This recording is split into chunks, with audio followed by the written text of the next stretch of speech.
And thanks to Bob Alpern, who is here, who drove Al up here, and the two of them together endured massive traffic in New York City. As part of my introduction, I just want to say I met Al when I walked into what was, I'm pretty sure, a meeting of the Coalition of Watershed Towns up in the Watershed in the Catskills.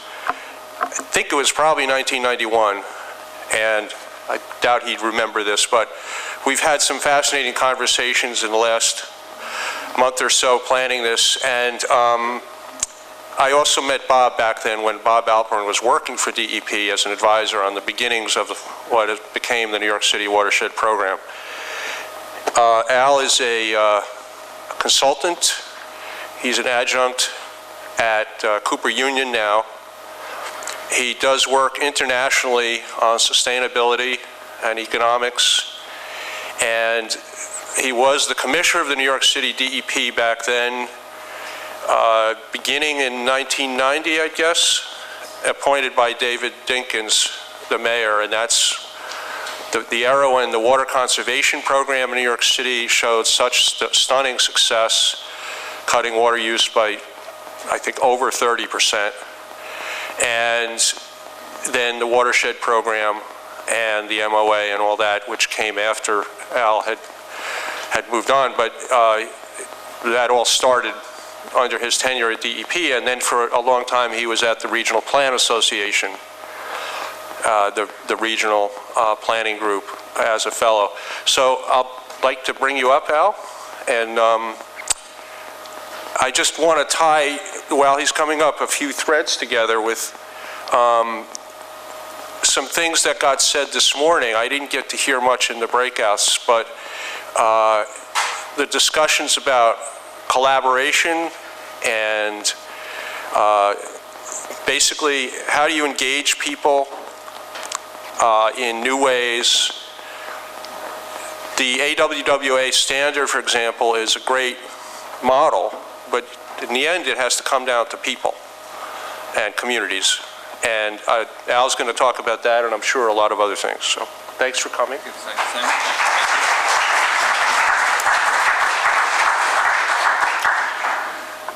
Thank you, Simon. Thank you, Kate. I feel Bob and I have enough egg on our face from our arrival here that we could have been served for lunch, but fortunately we weren't.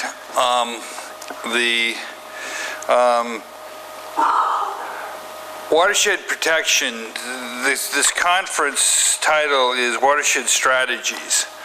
And if we're going to talk about strategies, I think I'm going to want to start by talking a little bit about the strategic environment. Way back then, how it's changed and how I foresee it is changing in the future. I just come back from Brazil, where I was meeting with the 48 municipalities in the state of Minas Gerais, who have a huge problem of watershed management. I'm working on catchment basin protection in Brisbane for the Southeast Queensland Water Authority. So this is a reflection not only of the experience of New York City, which was, of course, a great experience and a kind of a high point of my career, but it's a reflection on experience in many other places.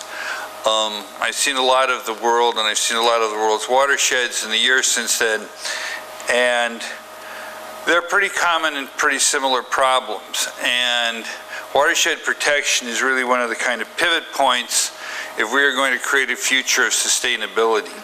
Now, sustainability is a word I'm very fond of because, and I think it's used to starting with sustainability because that's really what good watershed programs are about. The history of sustainability is very simple. When we first began the environmental movement in the 60s and 70s, there was a general belief that we were going to have to cut back on economic growth to save the environment. And for about 20 years, this was kind of the principal motif of the environmental movement. Problem with it is the world was having none of it. That while the world was more than willing to admit that we had proved our case, that we were badly mismanaging the planet and the planet's resources. Basically what the world said is, we're not willing to give up economic growth. We're not willing to give up all of this, our clothes, our travel, our standard of living, in order to save the world's environment. Either we don't believe we have to, or we won't.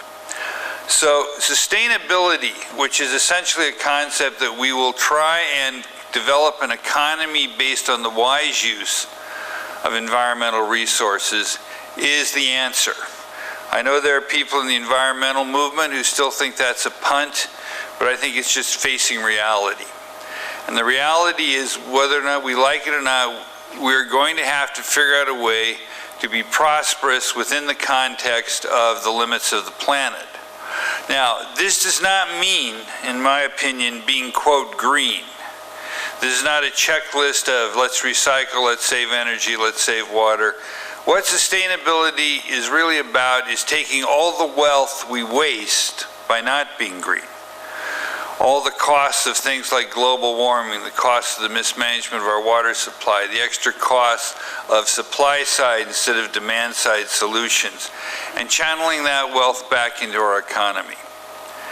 That essentially what the future of sustainability is about is basing an economy on the wise use of our environmental resources. And that's the task everyone in this room has set for themselves. It's a task we've set for all our networks. It's what we are about. And what we're about is the future. This, of course, is one of the great assets we have as we undertake a task that faces indifference, selfishness, vested interests, outward ways of thinking, is that we are for the future. We must never forget that essentially what we are doing is, as I like to tease people sometimes, the Lord's work. It is the Lord's work because it's the future's work. There will be a much different and a much less happy future if we fail. Essentially what's going on is, here's the curve of growing wealth. Here's the curve of environmental costs of producing that wealth. These two curves are closing. If these two curves cross, as in some areas people believe they already crossed, the foundation of all of this will begin to disintegrate. I have no apocalyptic predictions. I have no movie script to make about what that future will look like, but I'm relatively confident we won't like it. I'm even more confident our children won't like it, and our children's children will not like it. So that's what we're about. The challenge of the 21st century is to find a way to make this economy work. What makes this task particularly hard is that this is not a crisis of failure.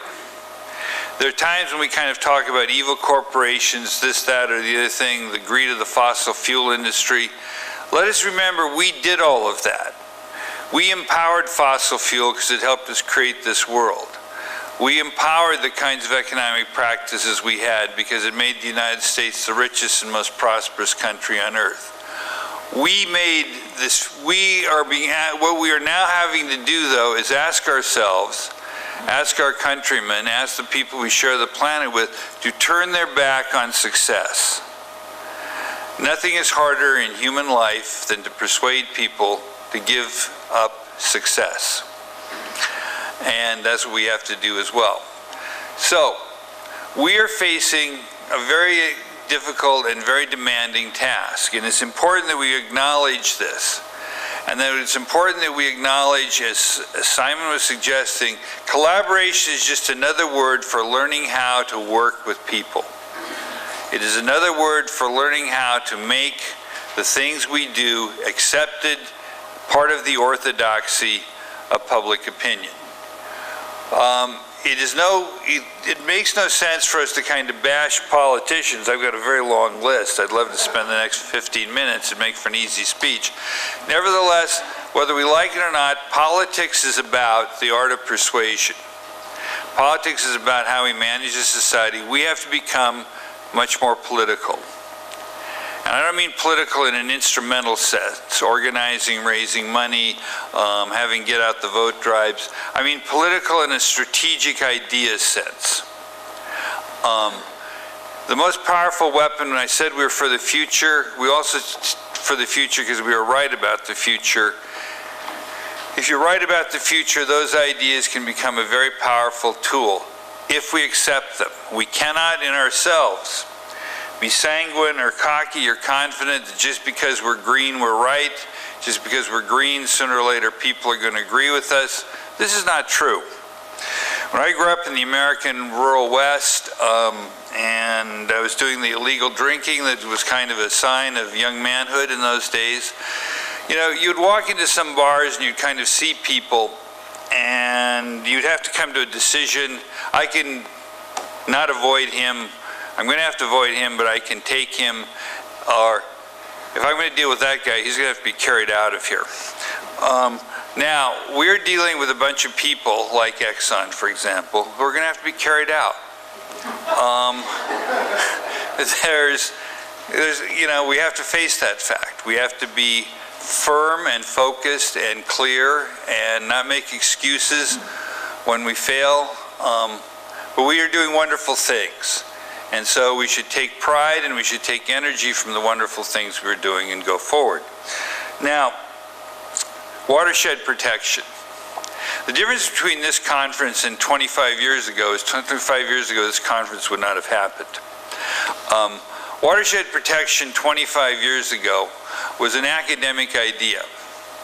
I'm often asked when I'm in meetings, when I'm asked to consult about this watershed program or that watershed program, how did you decide to do watershed protection? Generally, it's a question from academics. Generally, it means, what alternatives did you consider? How long did the study take? What were the cost-benefit ratios?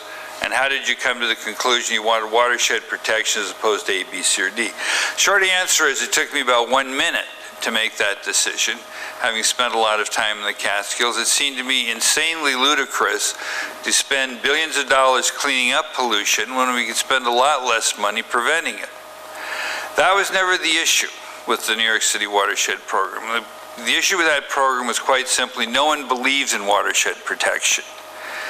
The general consensus among the EPAs, the CDCs, the Public Health Services, the New York State Department of Health of the world was that there was no known force on American life that could control either the real estate industry or the farmers.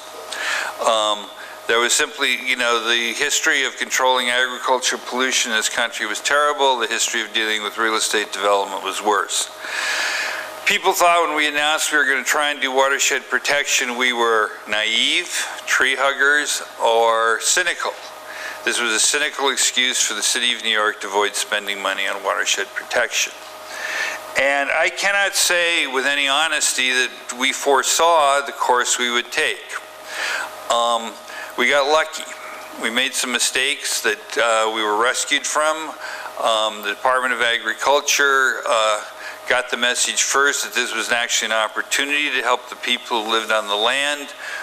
Some of the people who lived on the land actually listened to us, and we actually listened to them. I get a lot of credit for the Watershed Protection Program, but most of the credit should be listening to people who had better instincts than I had and not trying to tell them, you know, it wasn't invented here, so I'm not interested in it. Now, the features that made the New York City Watershed Protection world famous, and believe it or not, it is world famous, although I sometimes still don't believe it. First of all, it was an urban-rural collaboration of a kind that until then was unheard of. And I'll talk a little bit more about where all that leads us later, but it's critically important. The second thing is it was actually integrated with the business plan of the farmers. We did not think of sustainability back then because we didn't have sustainability, nor did we think of the fancy-dancy term ecosystem services, which are often used to describe watershed protection programs. What we thought was that we were going to make environmental stewardship, that is protection of the city's water, a second economic basis of the countryside. That in addition to economically supporting farmers by making milk, growing fiber, cutting trees, we were going to make them and pay them to be environmental stewards, pay them from the wealth they were producing for us. And that element of dealing with the economic needs of the countryside is the worldwide common element in virtually all of these kind of partnership programs for ecosystem services. And they impose some requirements that I'm going to talk about a little bit. The third thing about the New York City program that is often not understood is the extent to which we worked with the local political culture. That is, the program was and is voluntary with respect to any farmer. But, as all of you know, that voluntary programs in agriculture have tended to fail. We got the farmers to agree that while it would be voluntary to any farmer, which is what their political culture needed, 85% of the farmers with the minimum threshold, who the farmers themselves had to get to sign up. So they did that. And part of the reason they did that was not only the economics, because we agreed that if they signed up for this program, they would be free of all other regulatory obligations. That is, by carrying out the requirements of whole farm planning, they got certainty. They knew that these plans were everything they were required to do. They did not have to deal with, is the regulator going to show up here tomorrow? How is he going to respond to this thing? The whole uncertainties of the permit process. They were given a very clear picture of, you do this and you're home free. And this is a feature of the New York City Watershed program that has never been appreciated enough, the kind of institutional certainty it gave. The last thing about the Watershed program I would like to kind of highlight is I'm often asked, particularly in the United States, why is it proven so difficult to replicate the success of the New York City program elsewhere? And I've thought a lot about that, and the conclusion I came to some years ago is as follows. Most of the time when people come to put one of these programs together, they get everybody in a room together. And if you have any experience of trying to run meetings in which everyone in the room together is, even with goodwill, what tends to happen is the participants all start making statements designed to protect their own institutional position. That is, so basically you have to array this program around this long list of, well, it can't do this, it can't do that, it can't, you know, so that all the advantages of simplifying things, of focus, that you can generally get by, you know, that you should get when you reform a situation, you lose when you basically you start off with the fact that everybody gets to keep their bureaucratic and their institutional position intact. So watershed protection, instead of becoming a new and simpler way of doing things, winds up being just another layer on top of a series of existing bureaucratic processes. And that the obstacles this creates can be very substantial. Nevertheless, the idea of watershed protection, once we did it in New York, took off. It used to be a tree hugger dream, now it's apple pie and a motherhood in American clean water. And that's a very good thing, because watershed protection is apple pie and motherhood, particularly if you like growing good apples. Water, you know, as you heard in the presentation this morning, we now have standards about source water protection. It's now incorporated. Actually, the Safe Drinking Water Act even requires filtered water systems to have a watershed protection program. Basically, watersheds are a really good idea. And they're a good idea for a couple of reasons that we tend not to think of. One of the questions I always get asked is, what was the public education program? What did the people of the city of New York think of watershed protection? I'm relatively certain that before we started, and I'm referring to Bob Alpern and many others here, because Bob was at my side and the back channel for much of the work we did in the watershed. I'm relatively certain that people in 1990 thought they got water by turning their tap. By the end of the watershed protection program, people in New York City knew we had something called the Catskill watershed, knew we had a relationship to it, and that it was something that should be invested in. The best proof of this is what happened when the state of New York in 2008 proposed to open the whole state to shale gas fracking. which was an insane decision and which got me sucked into the shale gas fracking wars. The whole city arose in an uproar.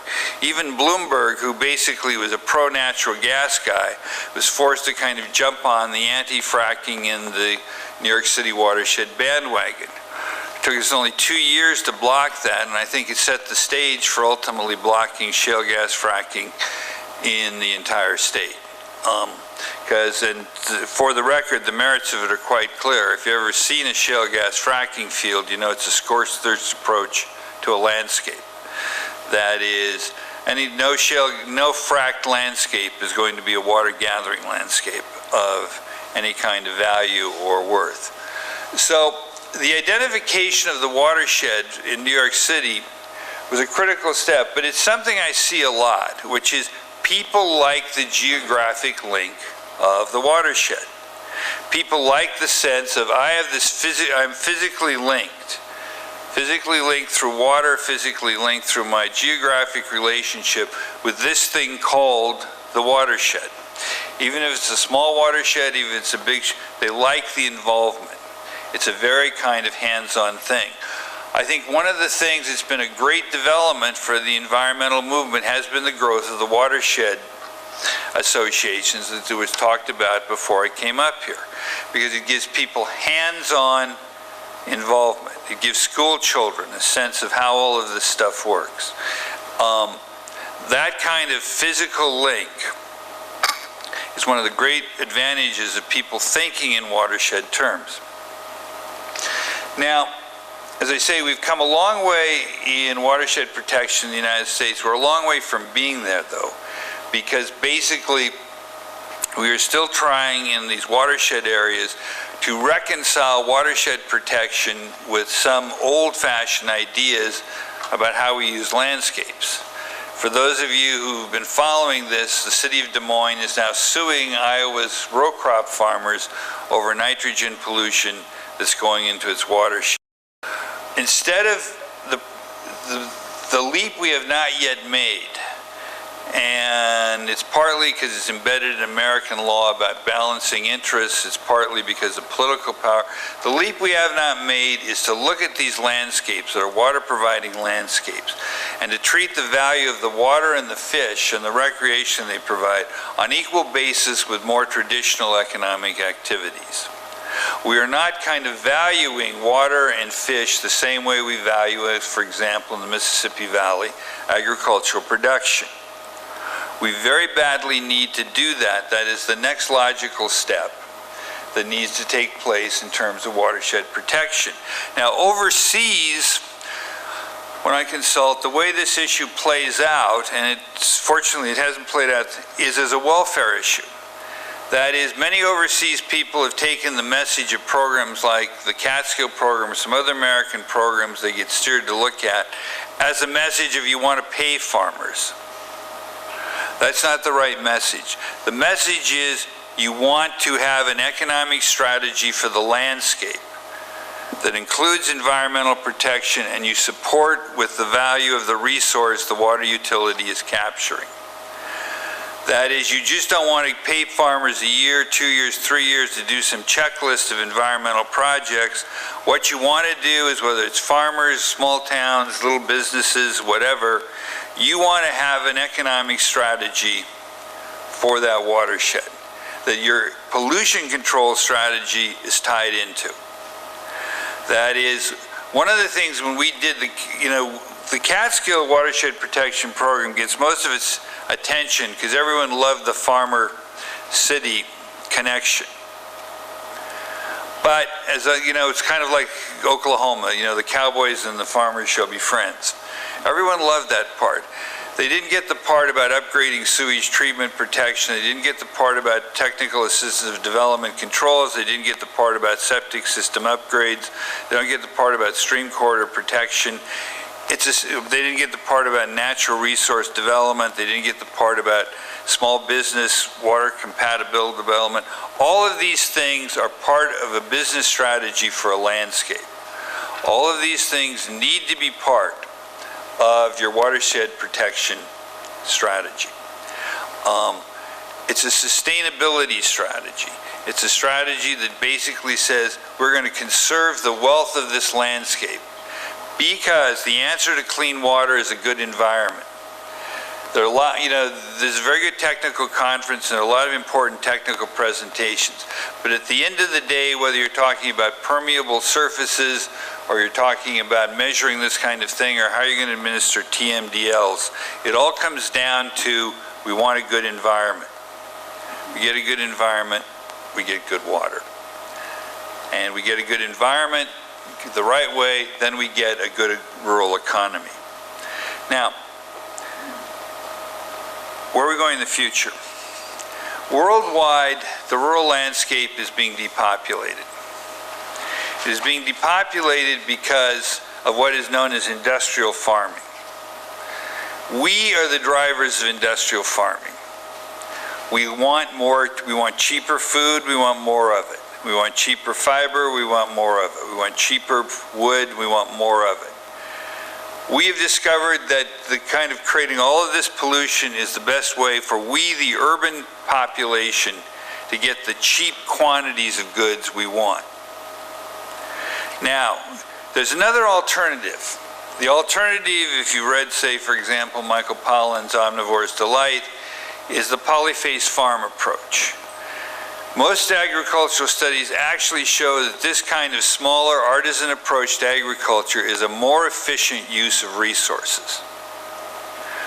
But because of the way our economy works, there are lower prices at the barrelhead if you pollute more, if you industrialize more, if you generate all this volume out. Now, of course, what that does is it destroys the social capital of the countryside. 1 out of every 10 farmers makes money doing that. 9 out of every 10 farmers wind up coming off the land. We in the urban populations have to decide which countryside we want. I'm told that it's kind of tactless to say that the urban populations control the fate of the rural countryside, but that's the truth of the matter. It's been the truth of the matter for 4,000 years, actually. We have to decide how we're going to transfer the wealth that we urban people are getting from the countryside back to create the countryside, the sustainable, environmentally healthy countryside we hopefully want. Now, watershed protection is a huge way of doing this. Ideally, we will in the future come to organize our water utilities as bioregional managers. As managers who are responsible not only for the quantity and qualities of this environmental resource, but as managers who manage it in ways that lead to fair transfers of urban wealth to the countryside. Now, this has some dimensions that I think are important to touch on. For those of you who know what ecosystem service is, the idea of paying people for this, there have been many attempts, and I've been part of some of them, to make ecosystem service strategies for supporting biodiversity. Basically, they haven't worked. There's not enough cash flow in supporting biodiversity to come up to give an ecosystem services reason for people to protect biodiversity. But if you're protecting a landscape for, say, water, and if you adopt the strategy, the best way to protect that for water is to protect the reference ecology, then you are also protecting biodiversity. And so we buy two things instead of one with our watershed protection. And the truth of the matter is we can actually buy three things for one with watershed protection, and the third is global warming. Most people do not recognize that 1/3 of the excess carbon in the atmosphere does not come from combustion. It comes from deforestation, it comes from plowing up grasslands, it comes from filling in wetlands. In short, it's nature carbon that has been lost back to the atmosphere. If we restore the reference ecologies of these areas, which of course is the ideal watershed protection strategy, then what we get is we get carbon sequestration. Now, part of the problem we've had in this in the past, and the environmental movement, quite frankly, has made a complete hash of the nature carbon issue, is we've tended to treat the neighbor carbon issue in programs like READ as same thing as a utility emissions reduction issue. Because if you ever filed a READ grant, as I've helped some people do, you've got to show, well, how much are you going to save? What's the per dollar savings? Blah, blah. Nature doesn't function that way. The way reference ecologies, the way ecology works, is nature likes to conserve the resources that support the life that nature loves. And those resources are in order: 1, water; 2, carbon; 3, nitrogen.